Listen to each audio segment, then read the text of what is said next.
Delta miles are not a good currency. Maybe it's the halo effect, but people tend to overvalue having Delta as a transfer partner for their cards. Mind you, I love flying Delta. Back when I was going to New York every month for work, it was with Delta, to the point that I had Diamond Medallion status for a few years. The thing though is that the paid and the flight experience is separate from the miles and redemption side of things. Case in point, I have about 1.8 million Delta miles that I'd happily turn into American, Alaska, or even United. It's not that there's no value, but it lacks the upside of competitors. Today, we're looking at the best and worst ways to redeem Delta SkyMiles. Before we dive into everything, big favors to give this a thumbs up to help with the algorithm. If you know someone that might benefit, then share this with them. Okay, so why are Delta miles bad? The main reason is that they don't operate off an award chart. So there's no fixed starting price based off, let's say, distance, or set pricing depending on region like US to Asia. Instead, Delta uses dynamic pricing. This means that the prices are driven by current market demand. In practice, the more popular a destination, the more miles you'll need, while struggling routes will cost you less. It's also not abnormal to see the dollar price tied to the retail paid price. The benefit of this approach is that you can almost always use your miles. You generally don't have blackout dates, and when you want to travel, you can. The cost and disadvantage of this is value.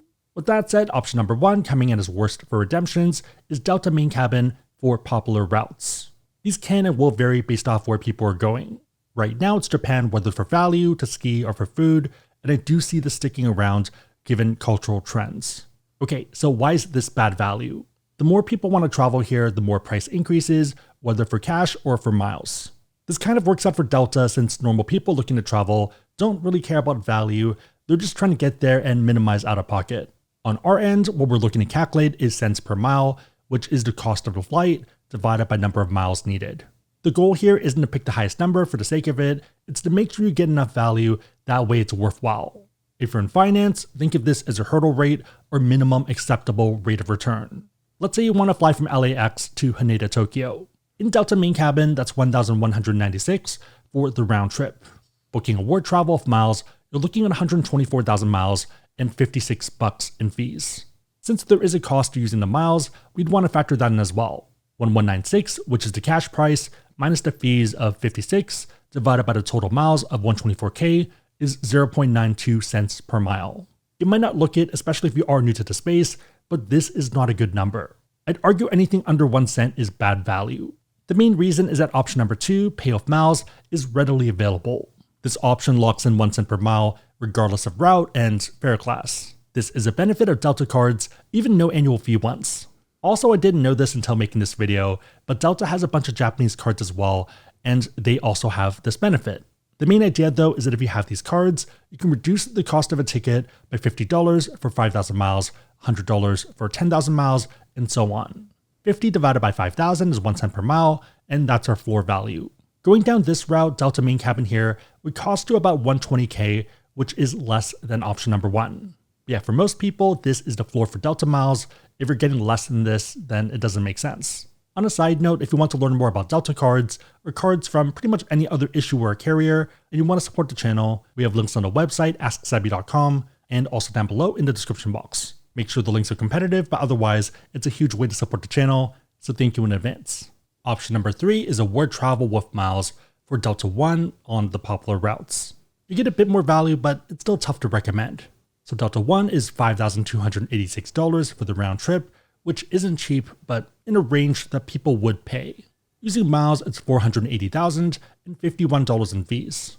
5286 minus 51 divided by 480K is about 1.1 cents per mile. So a bit better, but still tough. If you are looking for Delta One, there are ways to get more value, and that's going to be the last one. Option number 4 is kind of a parallel for option 1, but doing it domestically. Let's say West Coast to East Coast. For example, for San Francisco to JFK, you're looking at 168 for Delta Main Cabin as a one-way. Using miles, it's $14,200 and $6 in fees. Let's do some math. For Delta Main Cabin, 168 minus 6 divided by 14,200 is 1.14 cents per mile. Doing a similar calculation for Delta Comfort Classic, it's 1.1. Not amazing for either, and funny enough, it gets worse down the road. For Delta Premium Select and Delta One Classic, it's 1.08 cents per mile. Ironically, in this case, Delta Main Cabin makes more sense. For number 5, one interesting strategy is finding less popular routes. This is definitely more situational and probably doesn't make sense for most people. Historically, it's shorter hops for domestic routes or flights to more specific destinations like St. Kitts. So the calendar can vary drastically here, and let's say we're looking at April 11th for 32K. Depending on cabin class, 32K, 45K, or 87.5K. Paying out of pocket, that's $379, $514, or $1,009. Running the numbers here, about 1.1 cents per mile, maybe closer to 1.2 in some cases. Also, in case you're wondering, miles cost generally tracks with retail. So for this calendar, the 4th is expensive, but 11, 18, 25, and 2nd are cheaper. And looking at retail, same thing, 4th is expensive, and the other Saturdays are cheaper. Option number 6 is where most people are going to get the most value, and it can vary drastically. This is called take off 15. So for option 1, 3, 4, and 5 that we talked about, imagine taking all those numbers and subtracting 15%. So for SFO to New York, these were the initial numbers, and then with a card in hand, you're looking at a bit less, 12, 38, 93.5, and 164.6. Recalculating everything, the numbers get quite a bit better, 1.35 cents per mile, 1.25, 1.27, 1.27. So main cabin's still the best, but the other ones are in a respectable zone. In my experience, the minimum value here is about 1.2, maybe 1.3, and you can get a lot more depending on routing. 1.4 to 1.5 is not abnormal, and on the very top end for Delta flash sales, maybe 1.7, 1.8. Speaking of which, Delta does have flash sales based off, I guess, where they have inventory. Coming up, that's Nashville, Seattle, and San Diego. Think of this as them moving inventory that's not selling well. For international travel, this is one of the only few ways to get value, since otherwise it costs too much. It does depend on your origin and your destination, so I'd check for yourself and for your situation. They also tend to add new ones every month or so well worth checking. Option number 7 is pretty much putting all of this together. So it's booking award travel with their miles, take 15 off and play, and targeting less popular routes, but flying Delta One. The actual value here might be 3 to 5 cents per mile, but my target is 2. As mentioned, Japan is pretty popular right now. One that is popular, but apparently not of Delta, is Korea.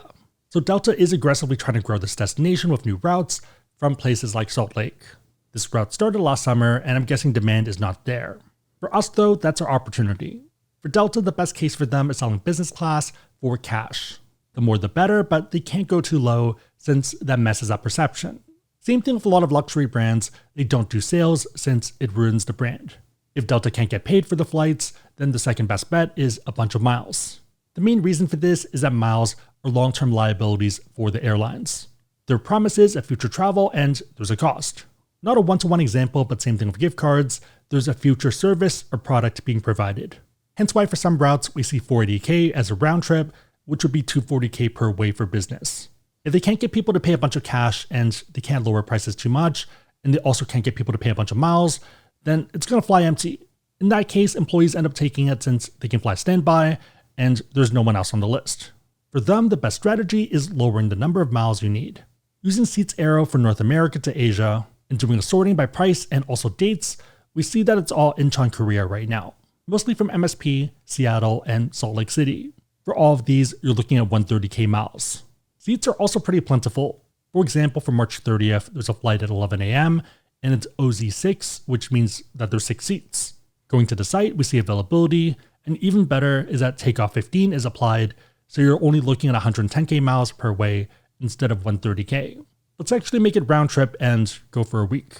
In that case, the total would be $221K and $40 in taxes and fees. The cost out of pocket here would be $9,500, so pretty aggressive. The math here is pretty insane, but be careful. 9502 minus 40 divided by 221K is 4.28 cents per mile. You see similar strong value across the band. Delta Main's about 2050, Comfort 2300, and Premium Select 3300. Using miles 59.4, 96.9, and 166K, give or take. Doing the math there, that's 1.39, 2.35, and 1.95 cents per mile. So Delta One is technically still more value, but Delta Main Cabin is not bad at all. One caveat that I'll make is that it depends on your goals. Even though the math might work out better for Delta One at 4 cents per mile, if you don't care, then it doesn't really matter. If you're not going to eat or drink, if you sleep through the plane, or if you're shorter, then it might not matter. But yeah, very much depends on what you and player 2 are optimizing for. If you're someone just starting your travel journey, then it might make sense to optimize for quantity over quality. Yeah, no wrong move here. You get a ton of value across the band, but whether you'd want to do 3 trips in main cabin compared to 1 in Delta One Classic. Also, if you're watching this in the future, it might not be Korea anymore. It might be a different destination. For example, in 2023 and 2024, it was Taipei, and you could book that for about 93k miles.